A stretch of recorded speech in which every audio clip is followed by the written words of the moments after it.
La pandemia del coronavirus no es la primera que se vive en Guatemala. Hace un siglo, la gripe española también puso de rodillas a todo el mundo. El gobierno de aquella época, presidido por Manuel Estrada Cabrera, registró con poco rigor los datos de la epidemia. Esta entraría a Guatemala en el segundo semestre de 1918, provocando mayor número de enfermos y muertos entre octubre y diciembre de ese año. Revisando datos disponibles de morbilidad y mortalidad, se estima que la gripe española mató en Guatemala entre 75,000 a 150,000 personas. La enfermedad fue devastadora, especialmente en el altiplano occidental, sobre todo en la población indígena. Reportes locales de ese entonces mencionan que los contagios de gripe abarcaban 50% más de la población de estas comunidades. El departamento de San Marcos fue posiblemente el más afectado del país y el municipio de Comitancillo habría sido el que más sufrió. Se habría contagiado el 80% de los pobladores y el 10% de la población total del municipio habría sucumbido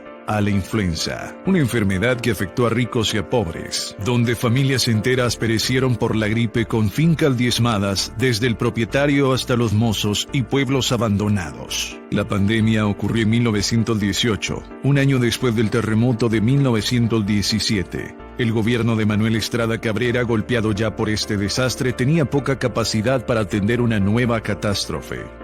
Por más allá del fracaso del régimen, ningún sector de la sociedad guatemalteca estaba preparado para enfrentar esta pandemia.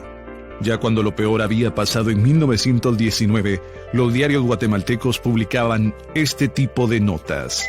La epidemia gripal salió ya de aquí por sus propios esfuerzos o porque Dios así lo dispuso, pues en este lugar desheredado de la patria, ninguna medida se tomó ni por autoridades, ni vecinos que libramos de este terrible flagelo.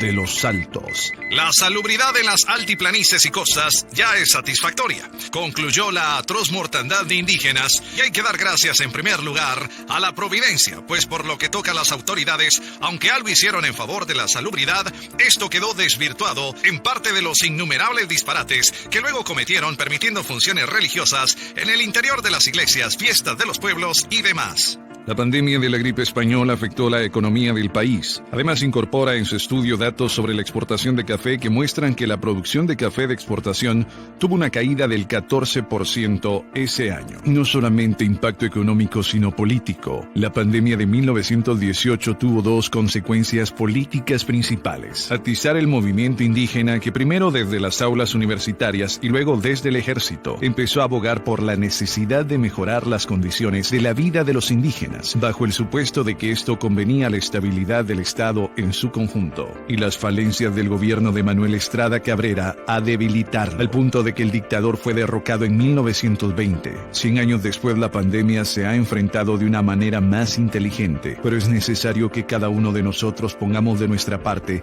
quedándonos en casa. Datos extraídos del informe del antropólogo Richard N. Adams, investigando cómo en Guatemala se enfrentó la pandemia de la gripe española.